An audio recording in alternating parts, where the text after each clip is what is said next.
জাতীয় ঐকমত্য কমিশনের দেয়া জুলাই জাতীয় সনদ বাস্তবায়নের উপায় সম্পর্কিত সুপারিশকে ইতিবাচকভাবে দেখছে বাংলাদেশ জামাতে ইসলামী ও জাতীয় নাগরিক পার্টি। এখন এর বাস্তবায়নে অবিলম্বে আদেশ জারি এবং আইনি ভিত্তি দেওয়ার দাবি জানিয়েছে দল দুটি।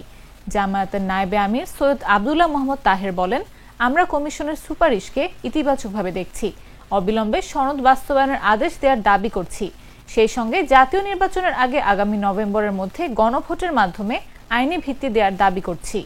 আর এনসিপির জ্যেষ্ঠ যুগ্ম আহ্বায়ক আরিফুল ইসলাম আদিব জানান, গণভোটের ক্ষেত্রে নোট অফ ডিসেন্টের কার্যকারিতা না রাখা, পুরো সনদকে হ্যাঁ না ফরম্যাটে গণভোটে দেয়া এবং গণঅভ্যুত্থানের ভিত্তিতে আদেশ জারি করা, এই বিষয়গুলোকে আমরা ইতিবাচকভাবে দেখছি।